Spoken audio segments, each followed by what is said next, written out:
Queríamos romper un poquito el hielo, la verdad es que vamos también un poquito tarde y se los quiero decir para que no se presionen. Vamos un poquito tarde porque los niños de Japón sí tenían clases y había que hacer todo el filtro. Entonces, pero tampoco tanto. Ahorita Emilio aprieta el paso y salimos a tiempo. ¿Quién no conoce a Emilio? ¿Alguien no conoce a Emilio? Bueno, Emilio es nuestro director pedagógico. Cuando empezaron todos los rumores de la NEM y todos los WhatsApps que a todos nos llegaron de que México se iba al caño con la educación, ya saben todo lo que nos llegó. Emilio Amaro un día muy preocupado y me dice, oye Luis, ¿qué está pasando? ¿No? Y nosotros habíamos hecho un webinar con Misalma en el blog viendo las oportunidades de la NEM y creemos que es una gran oportunidad, pero queríamos que alguien con una mirada nada política la desmenuzara un poco, ¿no? Entonces, ese trabajo que hoy nos va a hacer Emilio con evaluación hacia la NEM, se los hemos preparado y traído con mucho cariño y les dejo este pequeño video de Emilio.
México. A ver ese aplauso, hombre. Ahí. Bueno, ¿cómo estáis? ¿Bien? ¿Sí? ¿Qué os ha parecido Manuel? ¿Queréis saber dónde está el globo?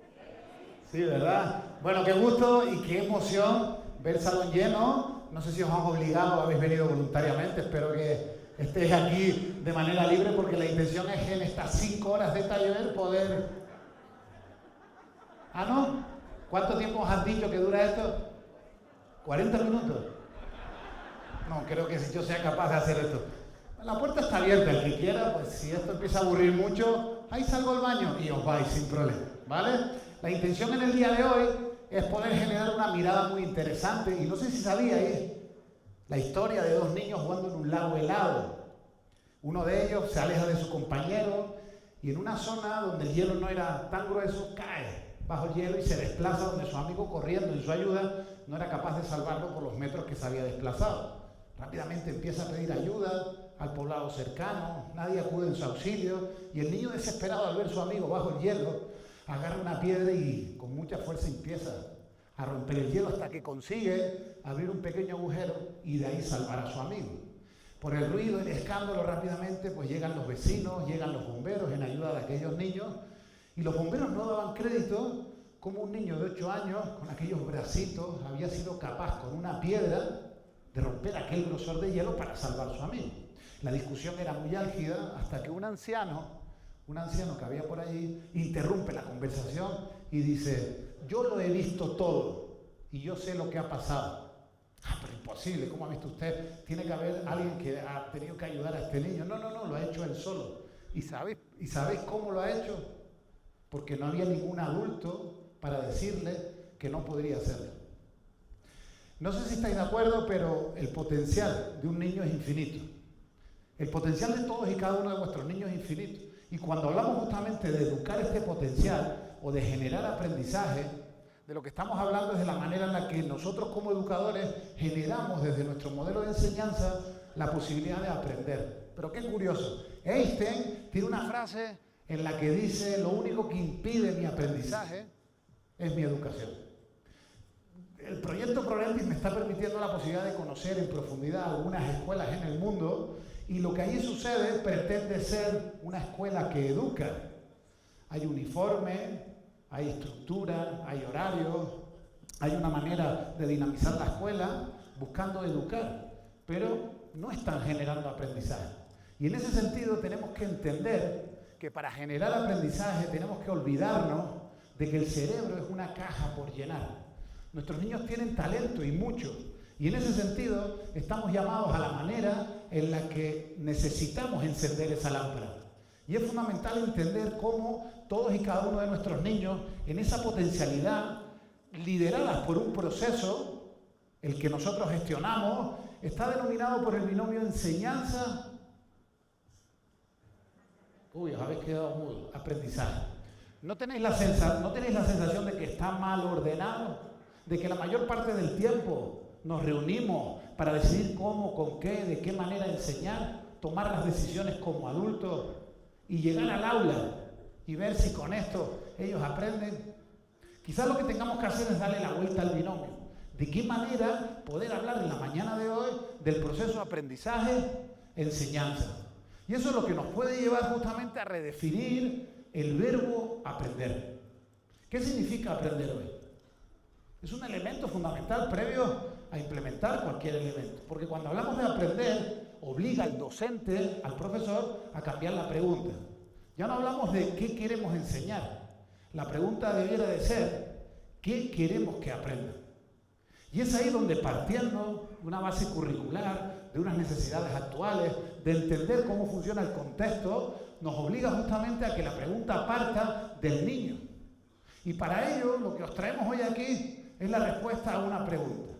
¿Cuál creéis que es la herramienta más poderosa para generar aprendizaje? La evaluación. La evaluación formativa, no la calificación, la evaluación formativa está catalogada como la herramienta más importante y poderosa en un proceso de aprendizaje. Y es una herramienta que nos permite justamente generar en este momento aprendizajes significativos para todos y cada uno de nuestros niños. ¿Por qué? Porque la evaluación formativa nos permite, primero, que la retroalimentación sea continua, permitiendo justamente que esa información en un proceso continuo permita al niño mejorar en función al feedback que le vamos dando a cada uno de ellos. La evaluación formativa tiene como segunda característica la posibilidad de orientar a la mejora. No la calificación donde al final se extrae una nota y ahí queda el aprendizaje del niño. Cuando yo evalúo y acompaño de manera formativa, siempre voy orientando al niño en función del recorrido para que siempre su desempeño sea mucho mejor. En tercer lugar, es la posibilidad de mejorar ese binomio, el binomio aprendizaje-enseñanza. Y es fundamental porque nos permite utilizar la manera en la que yo enseño para mejorar el aprendizaje de mis chicos. En cuarto lugar, tendríamos que hablar de la posibilidad en la evaluación formativa de dedicar tiempo a la reflexión individual con respecto a lo que estoy haciendo, la metacognición. Y tiene que haber tiempo justamente para que esto se dé de una manera continua. Y por último, no esperar a una intervención, pues cuando el niño hace el examen, nos damos cuenta con sorpresa de que no sabe, no ha entendido, no ha comprendido, para luego hacer una intervención. Ya es demasiado tarde. En cambio, la evaluación formativa nos permite modelar en tiempo real, si somos capaces de ir obteniendo en estos tiempos de metacognición, las posibilidades que durante el proceso el niño vaya avanzando a la mejora. Y la propuesta de la mañana de hoy es cambiar un poco la mirada. De la evaluación que hasta ahora los profesores hemos tenido en la necesidad de encontrar un número que mida algo, a una evaluación que más allá del número, como diagnóstico o como interpretación final, nos permita entender cómo la evaluación se puede convertir en un proceso que acompañe a los estudiantes en función de sí el objetivo de aprendizaje. Por tanto, la idea es romper con el término ¿cómo calificar? No hay recetas para calificar y la intención en un proceso de aprendizaje no es solo poner notas y evidenciarlas en las boletas. La intención es hablar de evaluación y la evaluación no se puede convertir en el acto en el que el profesor pretende que los niños piensen como la profesora. Porque al final, sin darnos cuenta, es un acto de adoctrinamiento. Para poder responder bien la pregunta y que sea bien corregida, la respuesta tiene que ser idéntica a la que la profesora quiere que el niño coloque. Si no, es imposible. Os voy a hacer 5 preguntas. La primera, ¿cuántos perros salen de la caja? ¿Cuántos? ¿4? ¿5? ¿Ninguno? Lo voy a colocar de nuevo, es que he quitado la respuesta. ¿Cuántos perros salen de la caja? La quito de nuevo. ¿Cuántos? Fijaros qué interesante. Alguno de vosotros contaría rápidamente y diría, pues salen 4 perros. Pero hay un niño que ha respondido y ha dicho, no he visto cuál ha salido y cuál no. Respuesta correcta e incorrecta. Correcta. ¿Pero qué le pone esta profesora al niño? Mal. ¿Por qué? Porque no responde la intención de la respuesta que la profesora busca. Escribe con cifra los siguientes números. El siguiente de 10, 11. ¿Y está escrito con cifra? El siguiente de 98, 99. ¿Y está escrito con cifra? ¿Está bien o está mal? Tercera, hallar la X. Aquí está. ¿Está hallada? Expande la ecuación y él lo expande a lo que da la hoja. ¿Sí? Dice, nombra a los cuadriláteros y él los nombra. Muy bien el proyecto de bilingüismo, porque los nombra en inglés. Dice, Carlos tenía 36 dulces y se comió 29. ¿Qué tiene Carlos ahora? Comer los 29 dulces. Es que hay algunos problemas en los ejercicios de matemáticas que a veces tienden a sorprender. Debemos centrarnos, cuando hablamos de evaluación formativa, debemos centrarnos en el cómo aprende el niño. Y eso obliga a acompañar al niño, porque hasta ahora la evaluación ha estado excesivamente centrada en el qué. ¿Qué aprendió? Nota. Y lo medimos de una manera concreta en un momento determinado. Y quizás haya que hacer esas mediciones, pero no es la única evaluación que nos da información si no somos capaces de acompañar justamente eso. Y en ese proceso, la escuela necesita naturalizar el error. Los niños se tienen que equivocar, y mucho. A la basura el bolígrafo rojo, como opresor con respecto a la manera en la que nos sentamos delante de sus cuadernos y de sus exámenes con la intención de encontrar fallos para señalarlos de una manera escandalosa. Porque un niño tiende a equivocarse, porque un alumno es alumno precisamente porque se equivoca. Por tanto, el error no debe de ser entendido por el niño con miedo, con angustia. Tiene que ser una oportunidad para que pueda justamente aprender en ese sentido. Y es ahí donde necesitamos romper con el modelo de talla única. Porque si seguimos dando clases de la misma manera, a los mismos 25 niños, con un único modelo, dándole los mismos tiempos para todos, las mismas oportunidades y corrigiendo pruebas escritas que son idénticas para todos, con el mismo criterio, hablamos de escuela de talla única. Porque como los niños tienen una edad, tienen que atender a un currículum en función a esa edad y yo doy clase en función a lo que en el currículum me coloca para los niños únicamente porque todos los que hay en el salón tienen la misma fecha de fabricación. Nos pusimos a observar esto y os cuento un experimento muy sencillo que hicimos en una escuela de Madrid. Hicimos una observación de aula durante 15 días. En esos 15 días, ahí voy a cambiar el micro.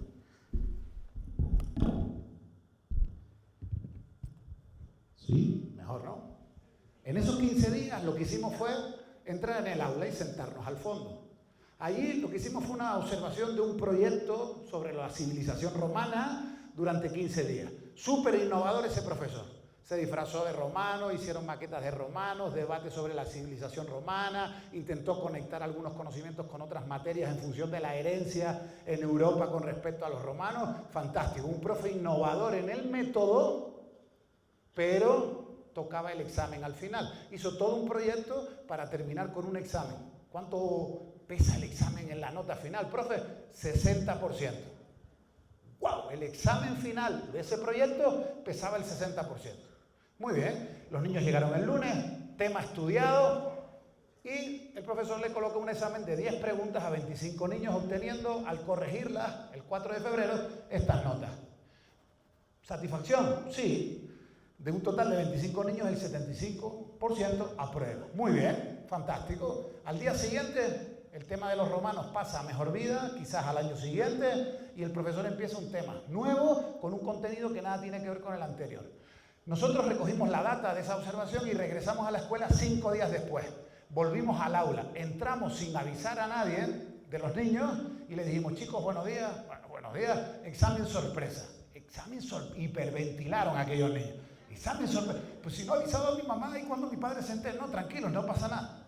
Es un examen sorpresa de algo que ya habéis aprendido, no tenéis ningún problema. El examen ha dicho que sois muy buenos en este contenido. No os preocupéis. Colocamos a los niños en fila, le repartimos la misma prueba escrita a los mismos 25 niños con las mismas 10 preguntas. ¿Qué creéis que ocurrió solo 5 días después? Que el porcentaje de aprobados descendió de un 75 al 52 y todos los estudiantes descendieron en 1 o 2 puntos su calificación. Por tanto, es el examen, esa prueba que mide el aprendizaje cuando 5 días después el olvido se produce con respecto a las mismas preguntas que se habían dado 5 días anteriores. Y pusimos en tela de juicio, en la reflexión, el examen en función al peso que le damos para evaluar y medir el aprendizaje. Regresamos a la escuela 4 meses después. Los niños se van en junio de vacaciones, igual que en México, para regresar a principios de septiembre. ¿Qué ocurre en esos 2 meses? Reset. Llegan limpios. Es como si empezáramos un curso nuevo al año siguiente. No se acuerdan ni de escribir esos niños. Antes que se fueran de vacaciones y que esto sucediera, volvimos al aula, entramos por el salón, tocamos en la puerta, nos vieron, sí, no, sí, no, sí, examen sorpresa. No os preocupéis. Mismas preguntas a los mismos 10 niños de los romanos. Y estas fueron sus calificaciones. Sorprendente. Y se iban de vacaciones. Si hubiésemos vuelto en septiembre del 23, pues no os quiero ni decir la data que hubiésemos obtenido con respecto a esto. Por tanto, cuando hablamos de nuestros criterios de calificación y cuando trabajamos en las escuelas en profundidad en esto, cuando hablamos de esto con los profesores, nos suelen decir cosas parecidas a las siguientes. Oye, ¿tú cómo evalúas? No, yo evalúo por temas y en cada tema trabajo a partir de unos porcentajes en función de la dinámica de aula. Y un ejemplo puede ser este, el trabajo en el aula, el cuaderno, el comportamiento y siempre, siempre, siempre, en la mayoría de las veces, pues los profesores le dan peso a esa prueba final, que casi siempre es un examen, por encima del 50%. Por tanto, cuando empezamos a observar en las tablas Excel de los profesores, observábamos cosas como estas. De este porcentaje se extraía esto aquí. ¿Qué ocurre? Que en este caso, un niño trabajando 5 temas, el director, el profesor tiene que enviar el boletín al final del periodo. ¿Cómo extrae la calificación final para devolverla a la familia después de 3 meses? Pues estas son sus notas. ¿Y qué hace el profesor? Suma y divide por 5. Promedio. Y yo decía, no puede ser. ¿Todavía estos profesores en esta escuela evalúan por promedio? O sea, era algo que nos estaba sorprendiendo porque fijaros, ¿qué observamos aquí? El avance de un niño. ¿Positivo o negativo? Positivo. ¿Dónde está el niño al final del periodo? Porque el niño cuando entra en la escuela en septiembre sabe menos que en diciembre. La intención es que vaya construyendo y vaya avanzando en el aprendizaje, pero como al principio sus notas fueron de 5 o 6 y al final de 8 o 9, el promedio penaliza el momento actual en el que está el niño. Lo estamos infravalorando en este sentido. La información no es correcta porque el niño en ese momento está en un punto mucho más interesante del que devolvemos a la familia en la nota promedio. También observamos cosas muy diferentes y es al revés. Niños que empiezan muy bien, pero fijaros cómo en los 2 últimos temas el desempeño es muy inferior. Si hacemos promedio, ¿qué mensaje, qué información, de qué manera podemos hablar de este niño cuando fijaros que su rendimiento va bajando por elementos que quizás necesitaran de la reflexión de los profesores, pero en este caso, este número no identifica un problema que pueda haber al final? Claro, es que cuando trabajamos con temas independientes uno de otro, pues ahí quizás el promedio pueda servir, pero no estamos aprovechando justamente para construir todo lo que está sucediendo. Lo que debiéramos de hacer y esa es la propuesta que os traigo, es analizar una práctica de aula. ¿Y el profesor qué hace? Recoger datos. La evaluación formativa me permite ir recogiendo datos a partir de diferentes instrumentos, observación, listas de cotejo, rúbricas que se van dando en el aula. Toda esa observación de datos nos da la evidencia de que cada niño, en el caminito, en el proceso, tiene una experiencia diferente en función al proceso de aprendizaje. Este es Margarita, este es Juan, esta es Lupita, este es Pedro, y cada niño, en función de la observación que vamos haciendo, nos da un patrón de comportamiento y de aprendizaje diferente. ¿Y eso qué significa? Hacer un análisis de los datos que yo voy analizando. Y los datos, al final, pues nos permiten tomar buenas decisiones para poder modular justamente eso que está ocurriendo. ¿Ok? Por tanto, desde esta reflexión inicial y desde el momento en el que la evaluación formativa, desde la recogida de datos, nos permite acompañar a los niños a la mejora, os traigo una propuesta que igual os puede hacer sentido. Lo que os traigo no está escrito en ningún lado, ni en ningún libro de pedagogía, podéis comprar todos los libros de evaluación, es una interpretación hecha por un grupo de profesores en nuestra escuela en función a algo que sí no funcionó después de mucho tiempo. Lo que hemos pretendido es utilizar la reforma educativa de México, la nueva escuela mexicana, y hacer un análisis en clave de oportunidad en cuanto a la manera en la que sí creemos que se puede utilizar.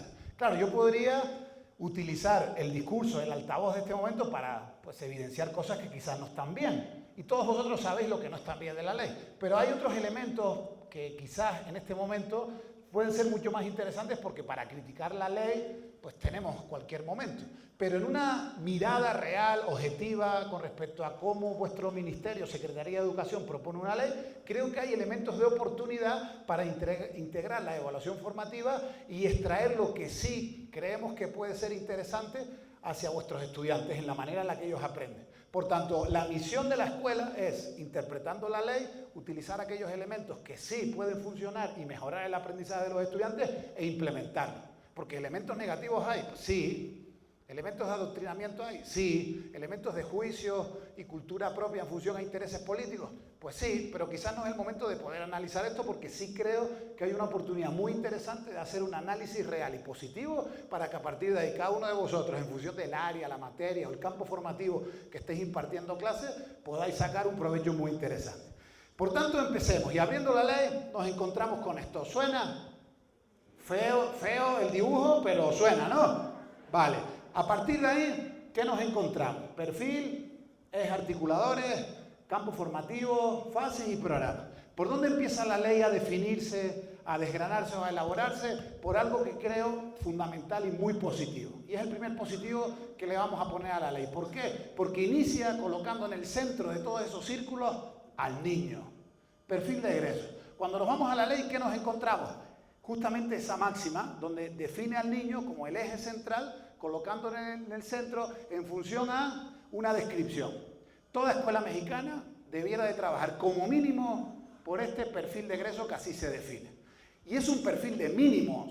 Luego, cada escuela deberá enriquecerla, no puede quedarse aquí. Este es el mínimo que por ley aparece y que debiéramos de ser capaces de trabajar, pero que una escuela debiera de ser capaz de enriquecer en función a vuestro modelo, a vuestro ideario, a vuestra acta fundacional, a vuestra congregación, pues cada uno en función del ideario propio que tiene la escuela. A partir de aquí es donde se empieza a trabajar. Me fui al internet y me encontré con el profe Paco, ¿lo conocéis? Sí, ¿no? Que hace unas infografías fantásticas y esta se la tomo prestada. Él define el parrafazo que hay anteriormente en esta infografía tan bonita donde habla del perfil de egreso y las 10 cualidades que debiera de tener los niños mexicanos. Yo hago una interpretación de cada párrafo y llego a esta descripción de 10 elementos que como mínimo vuestras escuelas debieran de trabajar. En una escuela mexicana los niños debieran de trabajar el empoderamiento, el desarrollo personal, la autonomía, la solidaridad, la comunicación. Es decir, que cualquier proyecto educativo, estando en México, su proyecto debiera de trabajar con una máxima, por un perfil, por un objetivo, por un propósito parecido a este. Y a partir de aquí es donde una escuela tiene que empezar a construir. No desde el contenido. Debemos de romper la obligación que tiene un profesor de enseñar contenido con respecto a cómo utiliza el contenido para trabajar algo parecido a esto. ¿Vale? Quedaros con esta imagen porque luego nos va a ayudar a vertebrar todo el proyecto a partir de un perfil que está definido y que la escuela tiene que integrar en su malla curricular. ¿Qué ocurre con esto? En los 18 países en los que estamos con Progrentis y en todos los países hay un perfil de egreso definido, los profesores no le dan importancia a esto, está puesto ahí como una declaración de intenciones, pero no entra a formar parte del diseño didáctico para que en el aula lo que yo hago en mi materia, en mi asignatura, lo que persiga sea esto y no únicamente la memorización o la instrumentalización de unos procesos o unos contenidos. Este debiera de ser el objetivo y os voy a demostrar algunos ejemplos de cómo esto se puede hacer.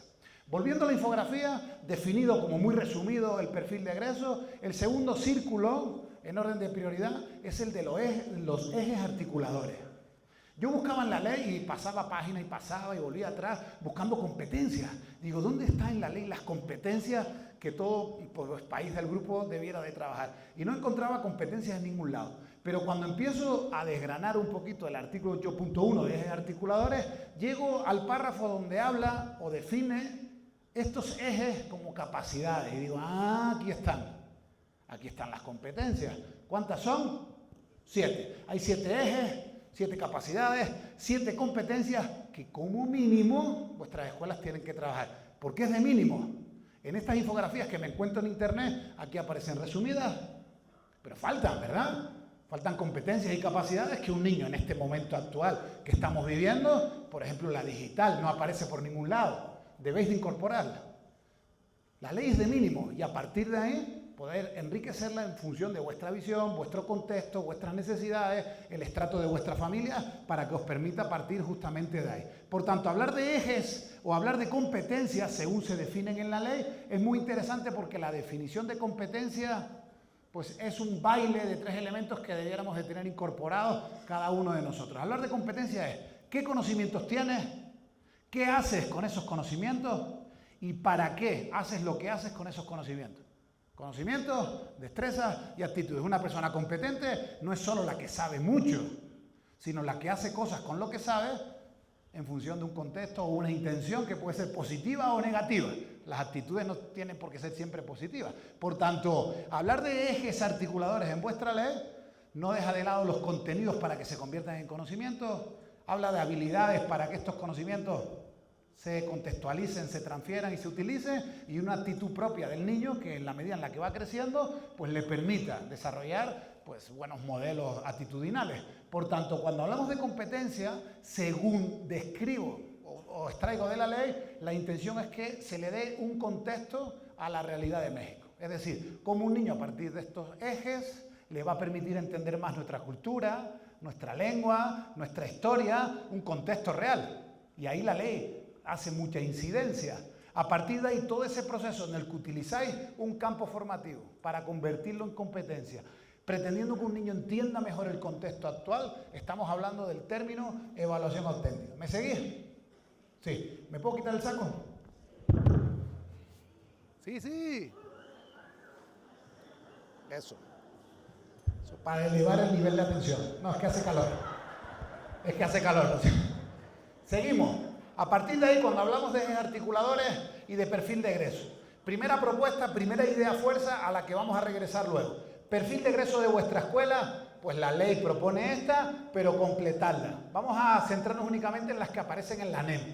Ese es el perfil de egreso. Ejes o competencias, los que acabamos de ver ahora. Imaginaros un Excel. Arriba el perfil, de este lado las competencias. ¿Qué viene dentro del Excel? Lo que vamos a abordar ahora. ¿Qué estrategias didácticas, metodológicas, tecnológicas y de evaluación debiéramos de implementar en nuestro día a día en el aula, organizado dentro de una escuela mucho mayor que siempre nos permita tener una reflexión con respecto al perfil y a la competencia? Aprendizaje cooperativo. Las escuelas innovan por moda. Aprendizaje cooperativo, aprendizaje por proyecto, robótica, gamificación, cacharros al techo, herramientas para evaluar de manera digital. ¿Sí o no? ¿O no? ¿Dependiendo de qué? No puede ser la respuesta inmediata. Aprendizaje cooperativo, estrategia metodológica en el aula. ¿Me ayuda la implementación del cooperativo a alcanzar el perfil? Es una reflexión que tengo que hacer en mi escuela. ¿En unas escuelas funciona? Sí, pero en mi escuela funciona. A lo mejor no. por la formación de mis profesores, por el tipo de alumnado que tengo, porque mis aulas son muy pequeñas y no los puedo poner a cooperar. Hay muchos elementos que quizás no me permitan, desde un método investigado, en lo ideal, no puede funcionar en mi escuela. Por tanto, en la implementación de la innovación didáctica, metodológica y tecnológica, tengo que mirar siempre si esa implementación metodológica me va a ayudar a desarrollar un perfil de egreso definido y esa práctica de aula me permite siempre tener una mirada competencial. Conocimiento, destreza y actitudes, siempre con una mirada al contexto real. Por tanto, si no es así, no la implemento. Si es así, la implemento. ¿Ok? Porque eso es lo que nos da criterio al directivo y al profesor de aula. ¿Vale? Quedaros con esta imagen porque ahora vamos a regresar de nuevo. Volvemos a la infografía. Del perfil y los ejes nos vamos al diseño de lo que se llama programa sintético en profundidad. Y lo organiza a través de campos, fases y programas. Cuando nos vamos al primero, los campos formativos, no hay materias como tal. Lo que hace la ley es organizar en 6 fases estos campos formativos. En preparatoria tiene una diferenciación en torno a 3 ejes fundamentales, pero lo que es primaria y secundaria, pues lo organizan estos 4 campos formativos. Y me parece una oportunidad tremenda. ¿Por qué? Porque el de matemáticas y el de biología van a leer el mismo currículo. Porque el de geografía e historia, o el de ética o formación cívica, van a leer y van a compartir el mismo currículo.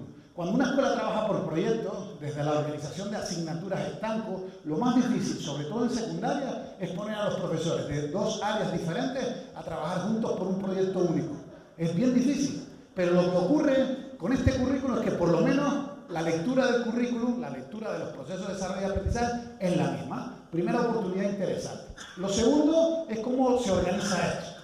Son 4 grandes campos formativos donde cada campo tiene asociado unos contenidos descritos y una serie de aprendizajes a alcanzar. Procesos de desarrollo de aprendizaje. ¿Cómo se organiza esto? En 6 fases y cada fase tiene 2 años para conseguirse. Por tanto, es bien interesante la manera en la que se organizan también los tiempos a alcanzar estos aprendizajes secuenciados en periodos de más de 1 año. Y por último, la manera en la que cada campo se organiza. Se organiza en base a una propia finalidad y hay una descripción, una declaración de intenciones, tenés una especificación concreta para ese campo en esa fase. No es lo mismo lengua en quinto que en primero, o no es lo mismo matemáticas en sexto que en segundo. Y por último, lo más interesante, y donde yo creo que hay un acierto tremendo en la redacción de la ley, es en la manera en la que los contenidos están vinculados a unos aprendizajes. Antes eran aprendizajes esperados, ahora son procesos de desarrollo de aprendizaje. Y así es como se organiza. Y esto es estructura. Cuando entráis en cualquier campo formativo, os encontráis unas tablas muy largas en las que aparece un contenido vinculado a una fase donde tiene 2 grados, el primer año y el segundo año, donde interior de esa tabla van apareciendo los diferentes aprendizajes descritos, ¿vale? Hasta ahí el programa sintético, ¿verdad? Perfil, eje, campo, fase. Estoy haciendo un repaso de la ley que seguro sabes mucho más que yo, pero necesito hacer este refresh, ¿vale?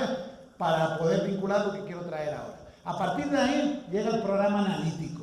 Y el programa analítico es frente al precipicio, haz lo que quieras. Haz lo que quieras porque no hay una manera única de decir hasta que llega el inspector a decirte, no, tienes que hacerlo como yo digo. Pero si la ley no me da ningún modelo específico, pero yo quiero que me lo hagas así porque me facilita la vida.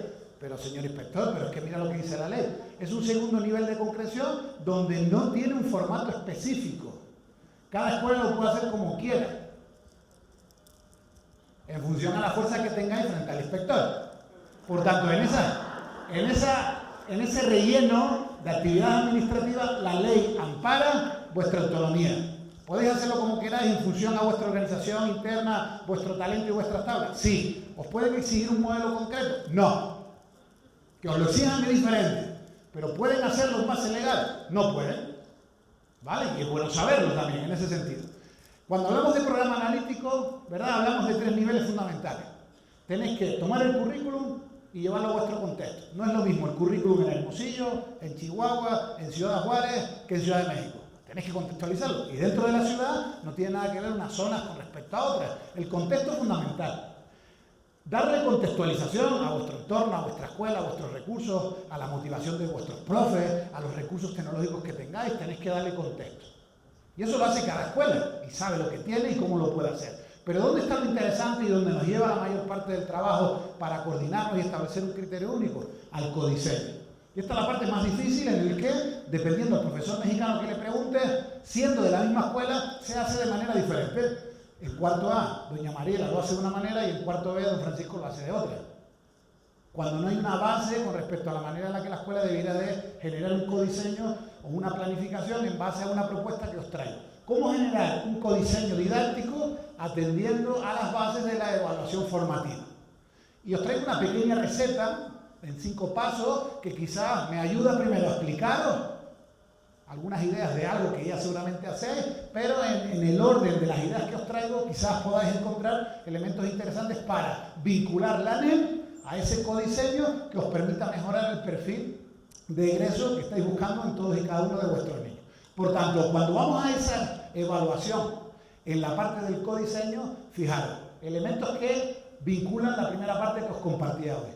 El número no refleja el proceso complejo. Un número, ya por fin hay una declaración, no refleja un proceso que debiera de ser de acompañamiento con respecto a la manera en la que el niño va a aprender, ¿no? Y hay 2 elementos de valor. Primero, en un primer momento, la evaluación formativa dentro de vuestra ley aparece reflejada en el que se tiene que trabajar a partir del error, normalizar lo que os decía antes, y es central que la evaluación arroje información tanto de las acciones que generen aprendizajes significativos como de las carencias. Es decir, está bien definida como evaluación formativa para que el error forme parte del proceso y en esa experiencia de aprendizaje donde el niño va haciendo cosas en el aula, permitamos identificar dónde va bien y dónde necesita reforzar. Data y análisis de la data para tomar buenas decisiones. Evaluación formativa. Primer momento, declaración de intenciones, muy interesante. Vamos a lo que viene detrás. Y es el segundo momento, la acreditación. ¿Cómo yo en esta observación en la que el niño avanza a través de una propuesta didáctica en el aula, yo voy recogiendo información? ¿Cómo al final acredito? ¿Y de qué manera su aprendizaje? ¿En qué nivel está? ¿Está en un 10? ¿Está en un 5? ¿Está en un 0? Y aquí es donde viene la acreditación de ese proceso de aprendizaje. Este juicio, el de la acreditación, no se elabora sumando actividades y asistencia de los estudiantes ni sacando promedios al final. No hay que sacar promedio. La ley dice que no, la acreditación no puede provenir de una serie de promedios en función de contenidos estancos que el niño haya trabajado previamente. Se construye a través de una interpretación en función a la experiencia de aula. Una interpretación que puede ser desde la mera observación del profesor. No tenemos por qué tener registrado siempre las notas de los niños para demostrar al inspector de turno o a la mamá de turno la nota que tiene el niño. Si la mamá no confía en que el niño tiene un 7 en función a una observación de aula, que se lleve el niño a otro colegio. Si una mamá no confía en vuestro trabajo y en vuestro criterio de observación, donde no siempre tiene que aparecer reflejado la nota del niño, sino que hay veces que desde la propia práctica de aula vuestro criterio pesa tanto como el de una prueba escrita a través de la observación, si una familia no confía en vuestro criterio, pues se equivocó de colegio y ya. Hay que defender mucho más a los profesores, hay que defender mucho más a vuestro criterio, sobre todo a aquellos que lo hacéis haciendo un ejercicio responsable de la autonomía que tiene estar en el aula y a través de un contenido generar aprendizaje. Y si no, pues lo siento, es lo que hay. ¿Vale? A partir de ahí, cuando hablamos de esto, de la acreditación, debiéramos de iniciar un proceso de reflexión en este codiseño organizado en 5 fases. ¿De dónde partimos cada vez que yo empiezo a diseñar mi año escolar? O mi proyecto, o mi trimestre, ¿de dónde debo de partir? ¿Del tema 1 del libro de Santillana? No. Pero que no. ¿De dónde partimos? Del currículum. ¿De qué parte del currículum tengo que irme yo después de haber hecho toda la contextualización, el contexto? ¿A dónde voy? A los procesos de desarrollo de aprendizaje. Yo como profesor de este campo formativo en matemáticas, yo me iría al currículum y extraería todos los procesos de aprendizaje necesarios para ese año. Listo, los tengo organizados. Esto lo voy a trabajar aquí, esto lo voy a trabajar aquí, este lo voy a trabajar todo el año porque es transversal, en este periodo, y los tengo organizados para que secuencialmente yo ahora sepa en qué momento los voy a ir abordando. ¿Cómo los abordo? ¿De qué manera? ¿Cuáles son las herramientas que tiene un profesor para llevar a cabo en un escenario de aprendizaje la posibilidad de alcanzar esos aprendizajes? A través de la didáctica. Cuanta más formación tenga un profesor didáctica, más posibilidades tendrá de tomar mejores decisiones en función de un aprendizaje u otro. Todo no se puede enseñar de la misma manera. Hay aprendizajes donde la clase magistral no sirve. Y yo conozco profesores que el 90% del tiempo no salen de la pizarra. Les encanta explicar en la pizarra. Y los niños son espectadores de un proceso del cual tendrían que ser protagonistas. La didáctica de la explicación en la pizarra es una de las 1000 didácticas posibles que hay en el aula. Por tanto, debemos de diversificar la manera en la que yo me relaciono con algunos aprendizajes. Sí, ¿de qué manera? Pues hay 1000 posibilidades. Y ahora veremos algunas de ellas. Para, en esa diversidad, poder alcanzar esos procesos de desarrollo de aprendizaje. En esa unidad didáctica, en ese proyecto, en esa secuencia de actividades, donde el niño va demostrando a través de la experimentación, de la demostración, que va alcanzando los aprendizajes, a través de la serie de instrumentos, productos, evidencias que les pedís a los niños que vayan haciendo. Pues ahora toca hacer un resumen, ahora estos ejercicios, ahora esta maqueta, ahora esta apuesta oral, ahora sales a la pizarra y lo resuelves, le vas pidiendo que haga cosas alineadas con el aprendizaje. Listo, esas cosas que va haciendo el niño, ¿quién le da feedback al niño? De cómo las está haciendo, cuáles son sus oportunidades de mejora. Aquí quizás si lo hace de otra manera podría ser mejor.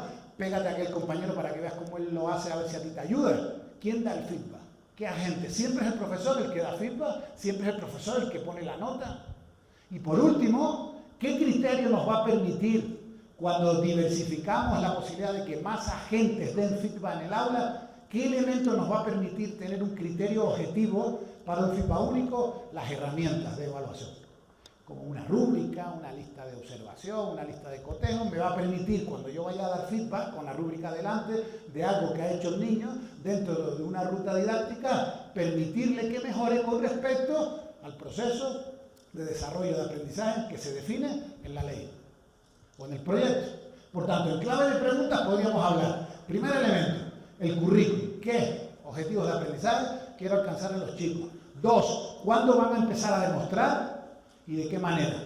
¿Dónde van a demostrar estos aprendizajes? ¿En qué instrumento? ¿En qué insumo? ¿Quién va a dar feedback al estudiante? ¿Qué agentes evalúan? Y por último, ¿cómo vamos a poder dar ese feedback? ¿Vale? ¿Hasta aquí bien? Bien. Empezamos por la primera. Vamos bien, ¿no? Bueno, listo. Todavía no se ha ido nadie. Bien. Primer elemento. Currículum. ¿De dónde partimos? De lo que os decía antes. Elementos fundamentales, objetivos de aprendizaje. ¿Dónde tengo que ir? A la ley.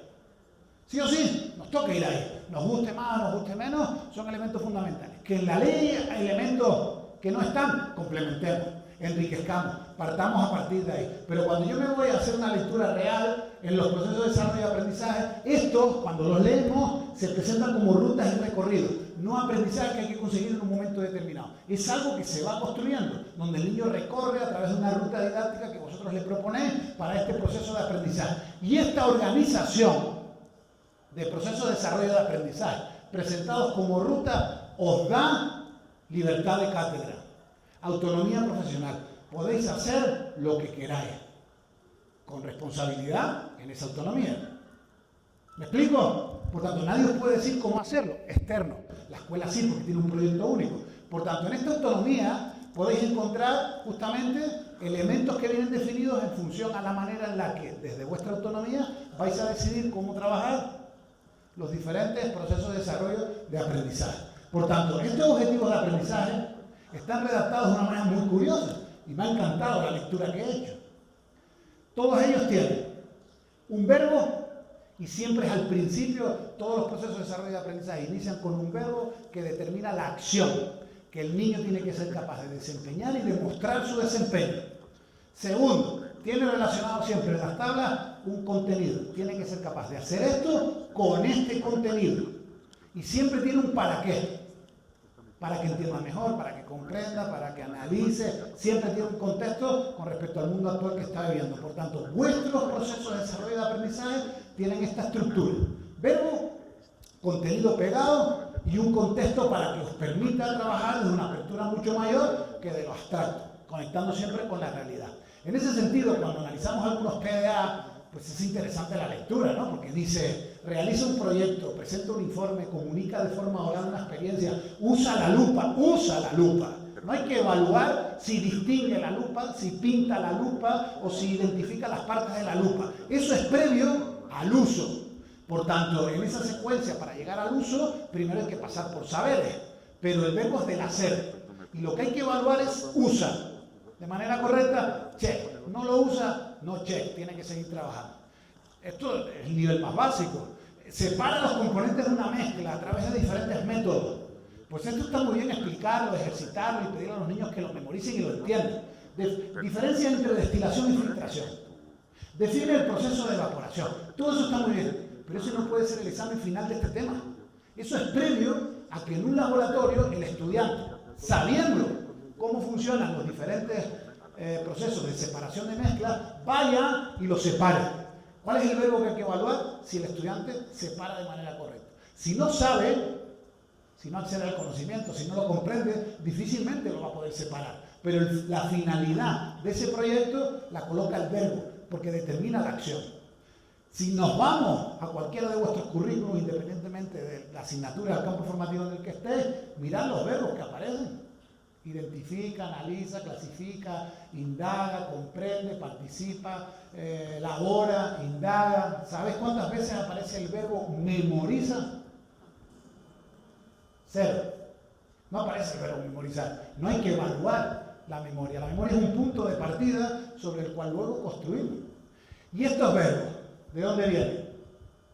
¿De dónde salen? ¿Qué organización tienen? Bloom. Sí, señor. A partir de ahí, estos resultados de aprendizaje, contenidos así, determinan la organización de estos verbos para yo ordenarlos a lo largo del año. Cuando yo trabajo cualquier PDA, cuando hablamos del verbo la acción, dice en matemáticas, primero de secundaria, interpreta una representación espacial, croquis de un itinerario, plano de casas o ciudades, realizada a partir de un sistema de referencia para orientarse en diferentes entornos. ¿Qué tiene que ser capaz de hacer el niño en este proyecto? ¿El qué? Interpretar. Muy bien, ahí está el verbo. Es lo que tenemos que conseguir que el niño haga para cubrir este PDA. ¿Con qué contenido tiene que interpretar?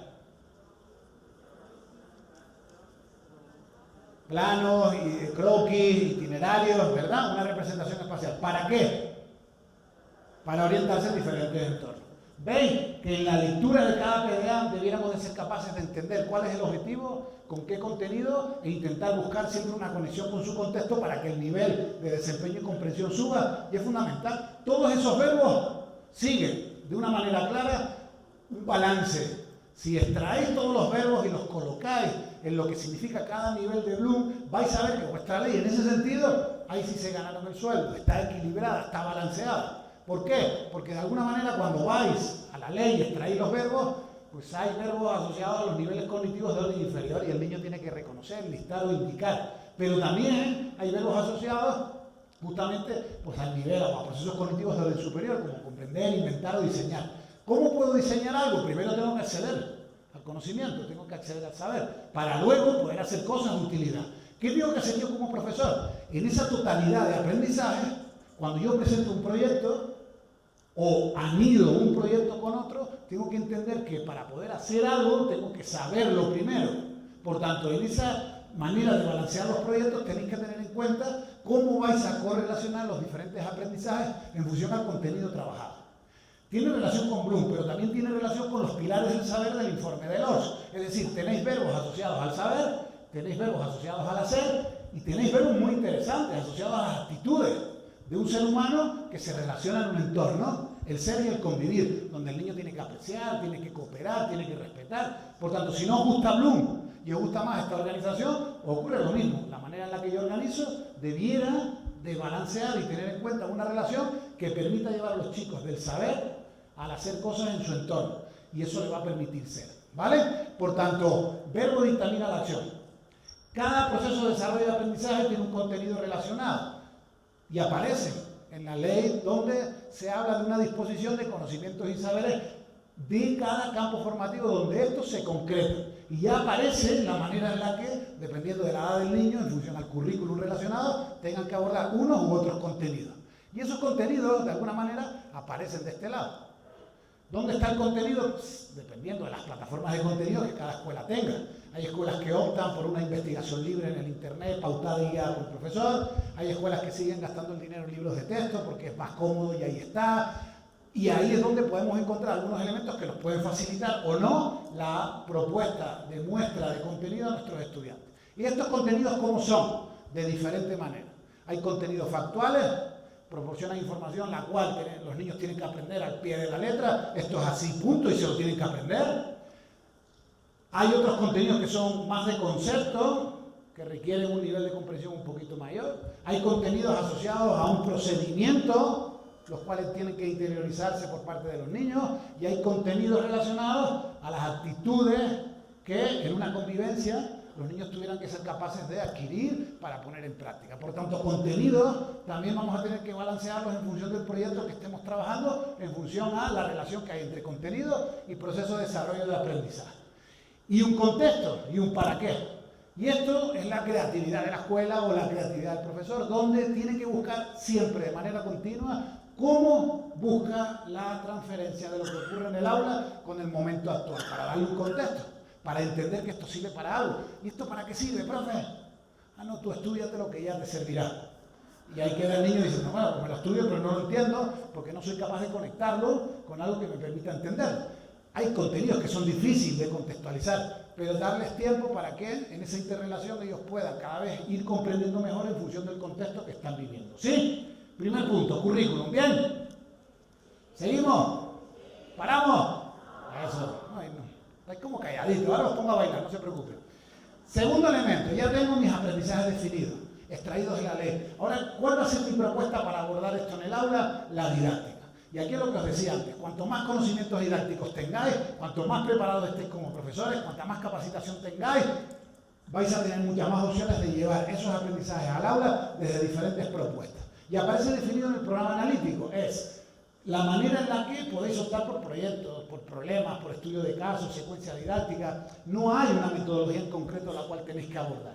Será el colectivo docente quien organice la secuencialidad y la temporalidad. Tenéis autonomía en ese sentido. Yo tengo estos aprendizajes y los voy a organizar así. ¿Por qué? Porque yo estoy analizando primero el grupo y veo de qué mejor manera con estos niños lo puedo hacer de esta o de esta manera. No con todos los grupos funciona lo mismo. Por tanto, es ahí donde el diagnóstico es fundamental, previo a poder empezar a trabajar en estos proyectos, en esta secuencia didáctica. Por tanto, aquí me encanta el término de autonomía profesional, en este sentido, lo que os decía antes, porque os da la posibilidad de que en el ejercicio del magisterio toméis con criterio la posibilidad, fijaros, para ejercer y reinventar la docencia.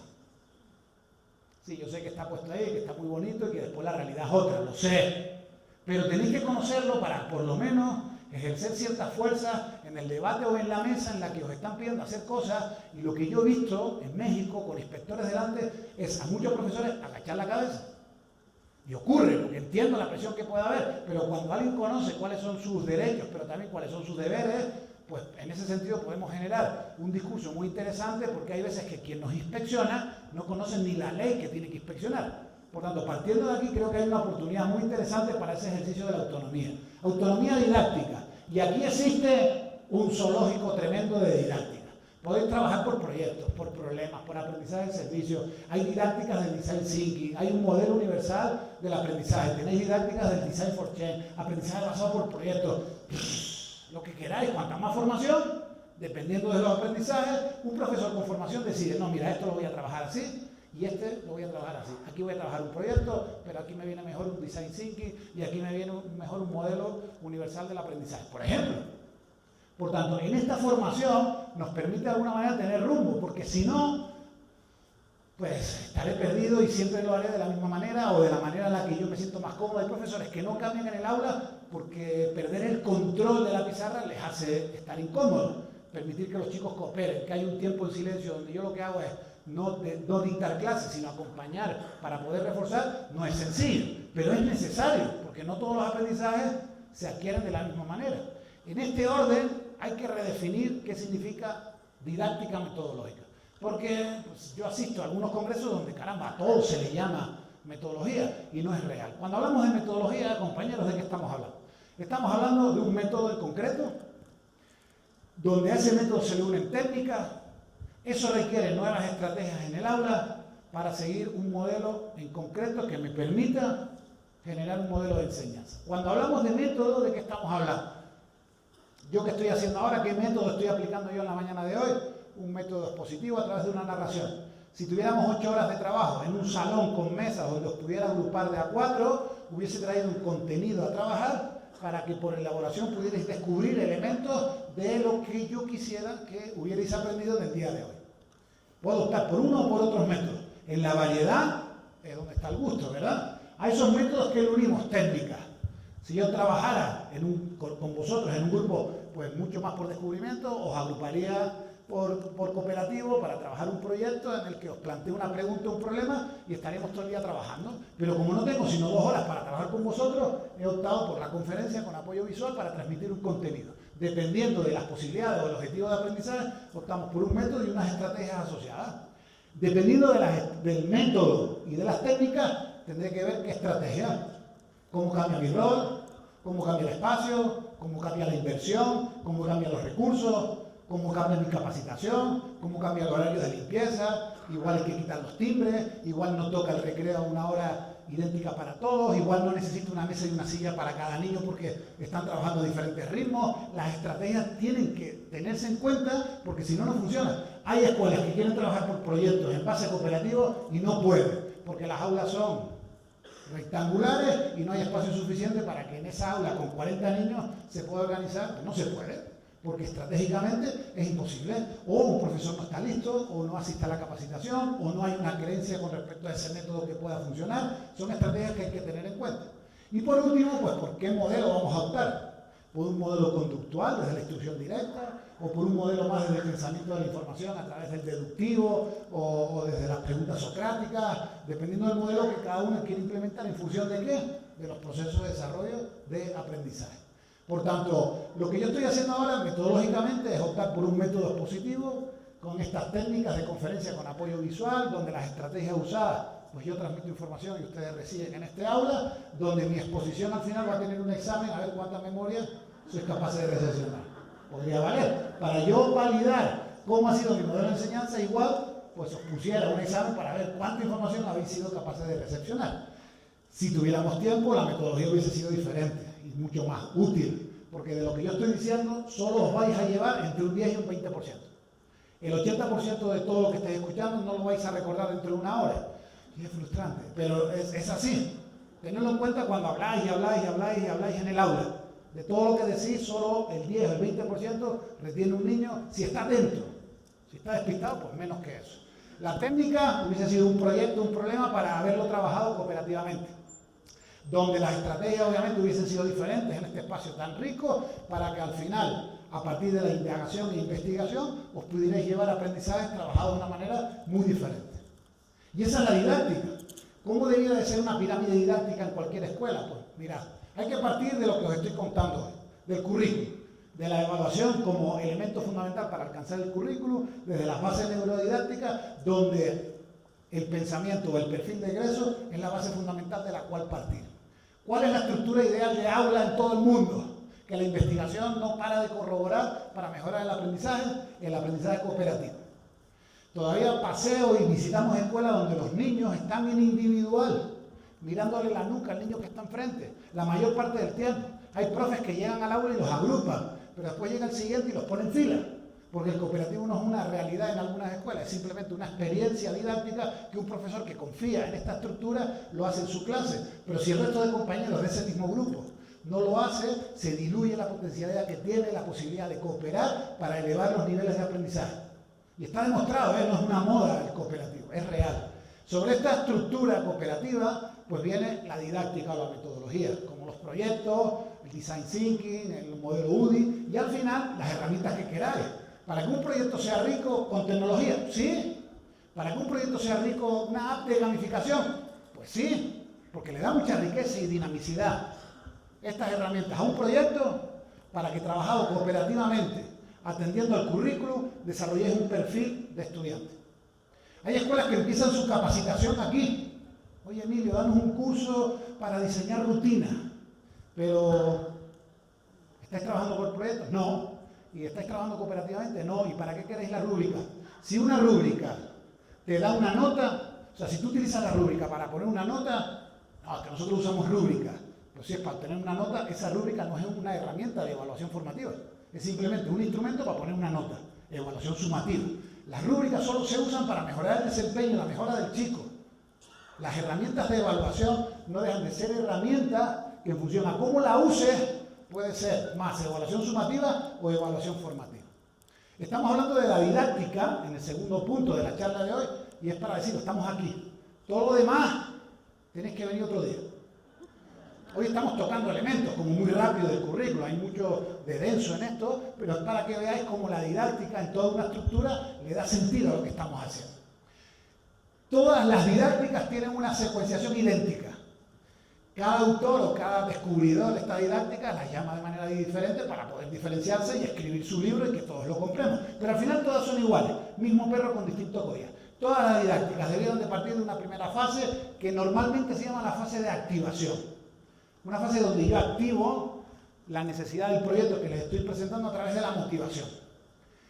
Sinónimos de motivación en el aula, me dicen los profesores, jugar, divertirse, pasarlo bien, querer hacer lo que les estoy proponiendo, pues no. La motivación no tiene por qué pasar por el juego, por la gamificación. La motivación es la unión de dos palabras, motivos para la acción. ¿Qué motivos tiene un niño cuando le manda 20 divisiones para mañana? ¿Para hacerlas esta tarde en casa? Ninguno. Ah, no, pero es que yo estoy trabajando la cultura del esfuerzo. O sea, que obligar a hacer tareas por la tarde es trabajar la cultura del esfuerzo en casa. Pues, perdóneme, pero no. Si yo pongo y fuera a picar piedra, ¿por qué? Porque tenéis que picar piedra y es obligado a picar piedra porque quiero desarrollar en vosotros la cultura del esfuerzo, no lo vais a hacer.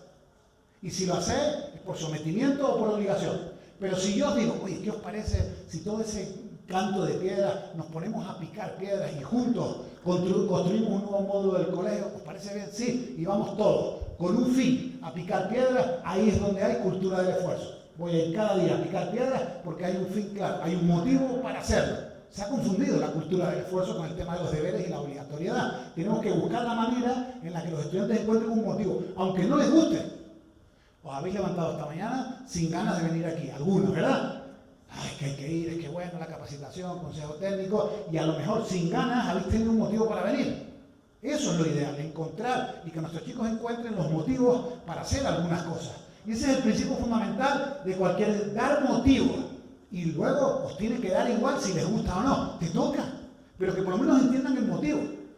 Nos pasa en Progretti, tenemos que hacer reuniones con los estudiantes de secundaria y prepa, porque no les gusta Progretti, porque hay que leer mucho, hay que trabajar, son ejercicios muy repetitivos. Cuando tú llegas a la escuela a hablar con esos chicos y te paras aquí delante y le das los motivos de lo que significa hacer Progretti cada semana, de la manera en la que lo estamos proponiendo, y los beneficios que si lo haces bien vas a tener, ya lo entienden. ¿Van a salir flipando a hacer Progretti? No, pero ya entienden el por qué lo tienen que hacer. Por lo tanto, es muy interesante. Es como hacer deporte, ir al gimnasio cada día. Pues caramba, qué pesado es. Pero cuando tú tienes un motivo para hacerlo, le da sentido a la acción. Fase de activación. Y lo segundo es cómo activáis los conocimientos previos que tiene el niño antes de iniciar el proyecto. Porque todos los niños traen de serie ciertos conocimientos. Bueno, vamos a iniciar un proyecto de invertebrados, vamos a trabajar la cultura romana.